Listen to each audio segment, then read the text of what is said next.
Assalamualaikum warahmatullahi wabarakatuh.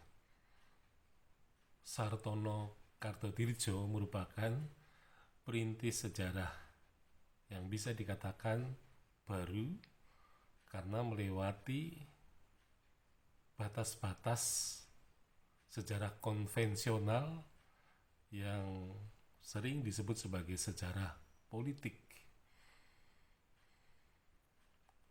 Nah, hal yang baru dari penelitian Sartono ini adalah penelitian yang menggunakan pendekatan ilmu-ilmu sosial. Nah, sehingga ini merupakan suatu hal yang baru dan ide ini mendapat sambutan yang luar biasa, terutama oleh para murid Sartono yang kemudian mereka juga menulis karya disertasi dengan pendekatan ilmu-ilmu sosial. Nah, sehingga hasilnya seringkali mengarah ke penulisan sejarah sosial ekonomi yang kemudian menjadi tren yang sangat mencolok dalam penulisan sejarah Indonesia, ya, terutama setelah Sartono menjadi pembimbing bagi penulisan disertasi para murid-muridnya itu. Nah, sehingga kemudian sejarah sosial ekonomi menjadi sejarah yang paling laku keras dalam penulisan itu, dalam penulisan disertasi. Ada faktor misalnya perubahan sosial. Nah, yang agak berbeda sedikit adalah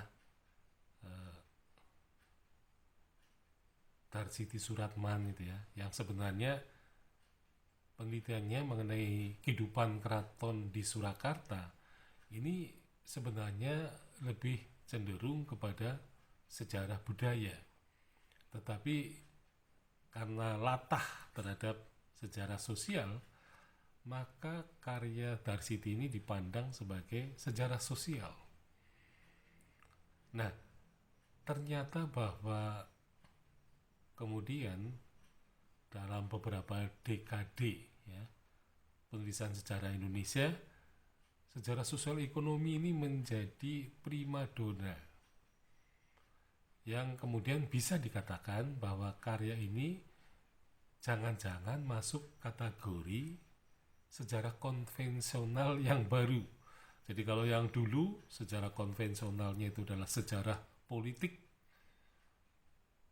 ya, apa-apa selalu dengan landasan politik, maka yang sejarah sosial ekonomi ini adalah merupakan sejarah konvensional yang lebih baru daripada yang dulu. Kalau dulu lebih cenderung ke arah politik, kalau yang sekarang kepada sosial ekonomi.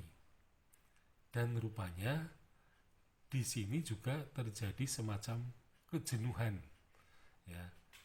Jadi ada rasa jenuh kalau melihat karya-karya sejarah sosial ekonomi. Karena pendekatan ilmu sosialnya tidak lengkap. Jadi kalau seandainya penelitian itu ditambah dengan pendekatan psikologi sosial misalnya, kemungkinan akan lebih menarik lagi. Ya, jadi tidak terlepas hanya kepada pendekatan sosial dan ekonomi, tetapi geografinya misalnya kalau dibahas lebih bagus lagi, maka ke sosial ekonomiannya akan lebih bagus. Jadi misalnya melihat dari jadi kalau misalnya pendekatan sosiologi gitu ya dipertemukan dengan geografi misalnya, maka akan menarik sekali karena sejarawan bisa mengungkap pendekatan gabungan antara geografi dan sosiologi.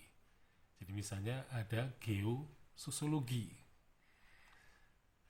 Nah, tapi bisa juga ekonomi digabungkan dengan geografi, sehingga ada geoekonomi. Jadi faktor geoekonomi itu lebih menarik lagi kalau kita melihatnya dari dua pendekatan yang digabungkan. Karena bagaimanapun juga geoekonomi itu sangat penting bagi penjelasan sejarah. Nah, nanti tambah dengan antropologi. Jadi ilmu sosialnya menjadi lengkap. Jadi selama ini pendekatan ilmu-ilmu sosial yang diterapkan oleh Sartono ini ternyata lebih mengarah kepada sosial ekonomi, tidak secara menyeluruh. Nah, apalagi kalau kemudian ditambah dengan pendekatan ilmu-ilmu budaya, maka sejarah itu akan semakin menarik, ya. Sejarah semakin kaya, sejarah semakin banyak perspektif. Sejarah tidak lagi menjadi ilmu yang membosankan, tetapi menjadi ilmu yang mempunyai tantangan yang cukup besar untuk mengungkap masa lampau dalam bentuk sejarah yang mungkin sejarah yang wajar, sejarah yang sejarah yang semestinya ditulis, ya. Artinya tidak mengabaikan sejarah wanita, sejarah perempuan, tidak mengabaikan sejarah anak-anak, tidak mengabaikan, ya, watak dari masyarakatnya, dari karakter dari masyarakatnya, gitu ya. Dan kemudian kebiasaan-kebiasaan atau tradisi-tradisi, kemudian nilai-nilai, pemikiran-pemikiran yang bisa diungkap dalam sejarah, itu tentu saja akan lebih menarik dan sejarah itu menjadi semakin kaya raya. Nah, memang sejarah yang kaya raya itu adalah sejarah yang banyak perspektif, sejarah yang bisa dikatakan paripurna.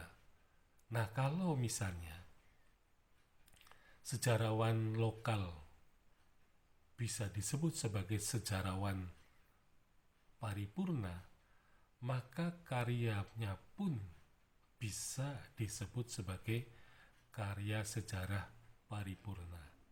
Artinya, sejarah benar-benar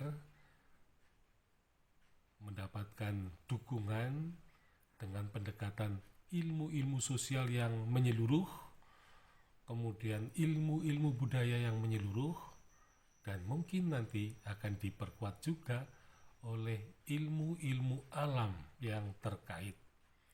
Karena bagaimanapun juga, ilmu-ilmu alam juga mempunyai kaitannya dengan ilmu sejarah. Jadi betapa menariknya tadi saya contohkan sejarah kebudayaan dengan melihat aspek-aspek kebudayaan yang sama. Tidak berarti bahwa masyarakat yang sama budayanya itu merupakan satu keturunan. Nah, keturunan yang sama atau berasal dari yang sama itu bisa dibuktikan dengan pendekatan ilmu DNA, ya, dari ilmu alam. Sehingga di tes DNA-nya manusia prasejarah itu mempunyai hubungan dengan manusia mana saja. Jadi misalnya manusia Austroasiatik di tes DNA-nya apa ada kaitannya dengan Austronesia.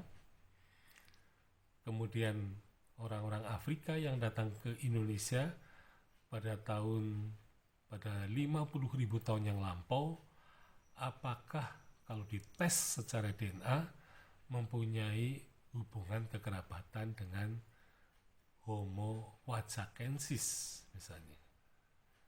Nah, sehingga saya kira ilmu-ilmu alam di suatu saat akan bisa membantu ilmu-ilmu sejarah, sehingga sejarah itu benar-benar sebagai ilmu yang sangat sempurna, atau katakan sejarah ilmu yang paripurna, karena didukung oleh pendekatan ilmu-ilmu sosial, ilmu-ilmu budaya, kemudian ilmu-ilmu alam.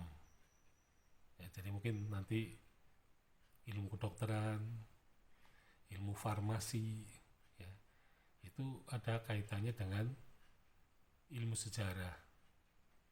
Dan kalau begitu disampai ke tataran itu, maka sejarah Indonesia akan benar-benar mempunyai nilai dan makna yang lebih tinggi.